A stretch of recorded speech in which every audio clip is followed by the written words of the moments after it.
জীবনে অনেক বড় একটা বিপদ থেকে আল্লাহ পাক নিজে রক্ষা করলেন। হ্যালো এভরিওয়ান, আসসালামু আলাইকুম। আজকে অনেক বড় একটা বিপদ থেকে আল্লাহ রক্ষা করলেন। আজকে নানা বাড়ি থেকে আমাদের বাড়িতে আসার সময় অটো অ্যাক্সিডেন্ট করে আমার আর আম্মুর বেহাল দশা। আমি সামান্য মাথায় বাড়ি খেলেও আম্মুর একদম মাথা নাক পুরাটাই ফেটে গেছে। তারপরেও ভালো যে কারো বড় কোনো ক্ষতি হয়নি। আল্লাহ নিজে আমাদের সাহায্য করছেন এত বড় বিপদ থেকে। এখন আম্মু এসে শর্টকাটে আমাদের জন্য রান্না করতেছিল। এই আজকে আমরা রাত্রে খাবার দাবার খাবো খুব শর্টকাটে, বাঙালিয়ানা খাবার, ভর্তা ভাজি। এই দেখুন কই মাছ একদম পুকুর থেকে ধরে নিয়ে আসছে। আমি ভাবলাম আপনাদের সাথে শেয়ার করি। এই কই মাছগুলো ভেজে তারপর আমরা ভর্তা বানাবো, আর এই যে শাক ভাজি করবো।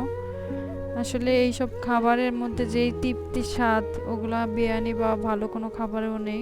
মাছ ধরছিল যে আমাদেরকে রাত্রের খাবার দাবার দিবে।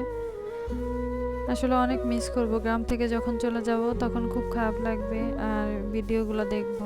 আর তাজা পুকুরে কই মাছের ভর্তা,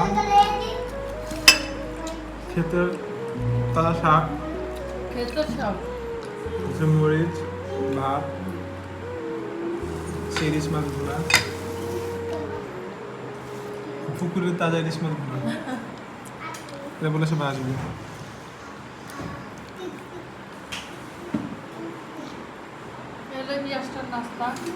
এটা কি? ডিম ভাজা, হ্যাঁ হ্যাঁ হ্যাঁ, এটা আবার ডিম ভাজা মজা হয়। বেগুন ভর্তা, সিদ্ধ ডিম, সিরিয়াসটা পাপা। তুমি খাও। তোমার খাবারের এক্সপিরিয়েন্স বলো। খাবার টেস্ট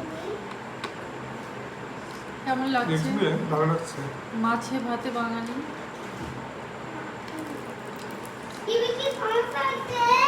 হ্যাঁ, এখন টিভি দেখা লাগবে না। ফাঁকা ফাঁকা কথা কয়, টিভি কি সমস্যা হয়েছে?